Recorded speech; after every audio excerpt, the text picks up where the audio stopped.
Thompson. Mr. Clarke, as we sit here this afternoon, we have your book, and we have your press briefing of August 2002. Which is true? Well, I think the question is a little misleading. The press briefing you're referring to comes in the following context. Time magazine had published a cover story article highlighting what your staff briefing talks about. They had learned that, as your staff briefing notes, that there was a strategy or a plan and a series of additional options that were presented to the National Security Advisor and the new Bush team when they came into office. Time magazine ran a somewhat sensational story that implied that the Bush administration hadn't worked on that plan. And this of course, coming after 9/11, caused the Bush White House a great deal of concern. So I was asked by several people in senior levels of the Bush White House to do a press backgrounder to try to explain that set of facts in a way that minimized criticism of the administration. And so I did. Now we can get into semantic games of whether it was a strategy or whether it was a plan or whether it was a series of options to be decided upon.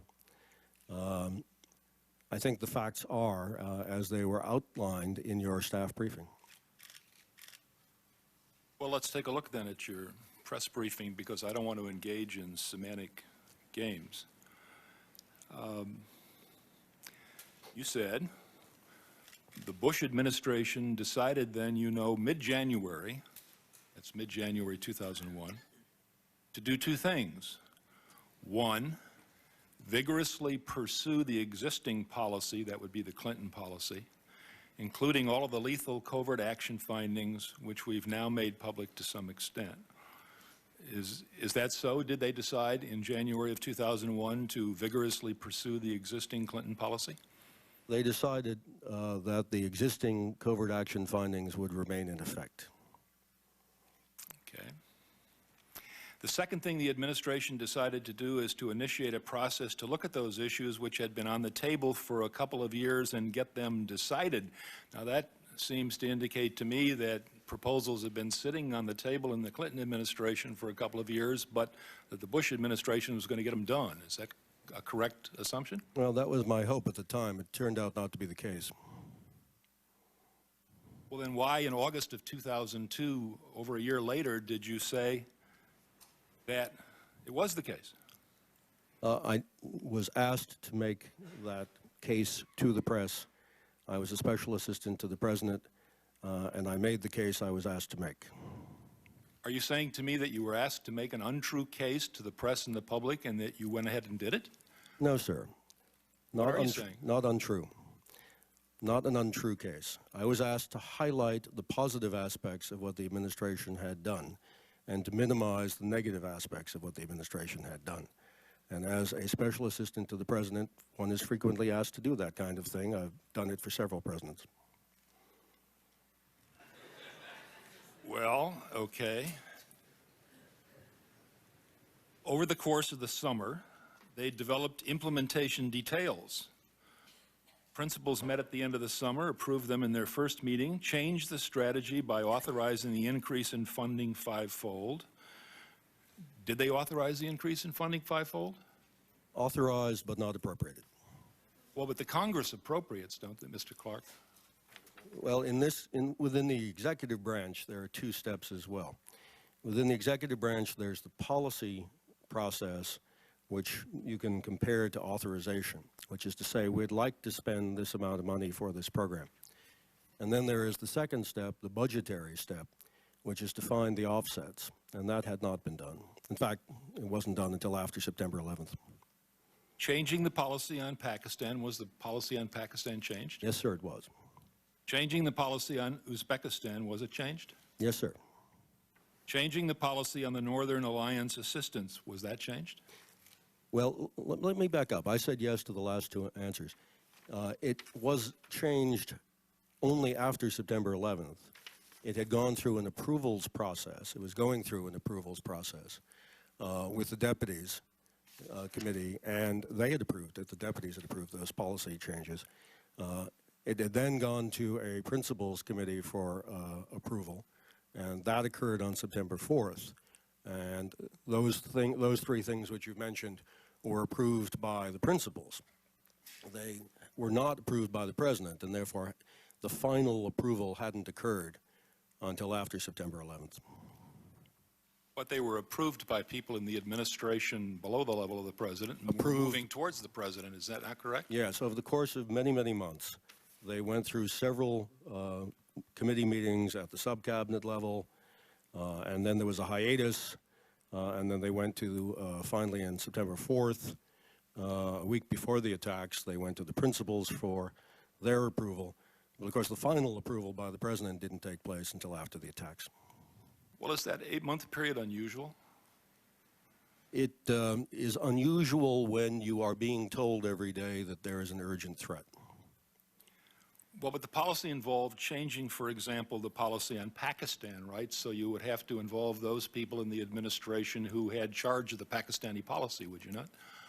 The Secretary of State has, as a member of the Principals Committee, has that kind of authority over all of foreign policy issues. Changing the policy on the Northern Alliance assistance, that would have been DOD? No, Governor, that would have been the CIA, but again, all of the right people to make those kinds of changes were represented by the 5 or 6 people on the Principals Committee. Well, they were also represented on the smaller group, were they not, the Deputies Committee? But they didn't have the authority to approve it. They only had the authority to recommend it further up the process. Well, is policy usually made at the level of the Principals Committee before it comes up? Policy usually originates in working groups. Recommendations and differences then are floated up from working groups to the Deputies Committee. If there are differences there, policy recommendations and differences are then floated up to the principals, and occasionally, when there's not a consensus at the principals level, policy recommendations and options or differences go to the president. And the president makes these kinds of decisions by law. In fact, many of the kinds of decisions you're talking about can only be made by the president. And you said that the strategy changed from one of rollback with al-Qaeda over the course of 5 years, which it had been, which I presume is the Clinton policy, to a new strategy that called for the rapid elimination of al-Qaeda. That is, in fact, the timeline. Is that correct? It is, but it requires a bit of elaboration. As your staff brief said, the goal of the Delenda Plan was to roll back al-Qaeda over the course of 3 to 5 years so that it was just a nub of an organization like Abu Nidal that didn't threaten the United States. I tried to insert the phrase early in the Bush administration in the draft NSPD that our goal should be to eliminate al-Qaeda. And I was told by various members of the Deputies Committee that that was overly ambitious, that we should take the word eliminate out and say significantly erode. And then following 9/11, we were able to go back to my language of eliminate rather than significantly erode.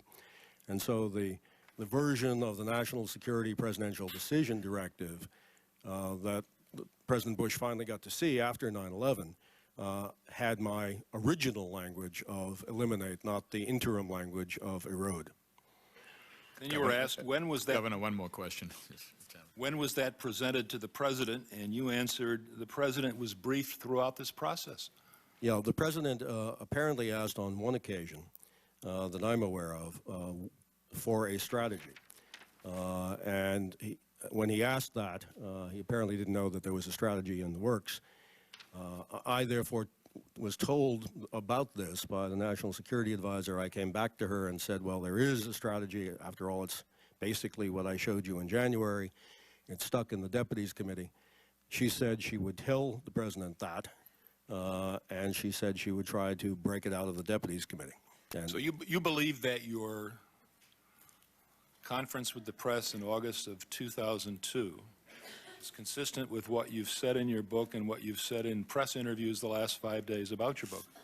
I do. I think that the thing that's obviously bothering you is the tenor and the tone, and I've tried to explain to you, sir, that when you're on the staff of the President of the United States, you try to make his policies look as good as possible. Well, with all respect, Mr. Clarke, I think a lot of things beyond the tenor and the tone bother me about this.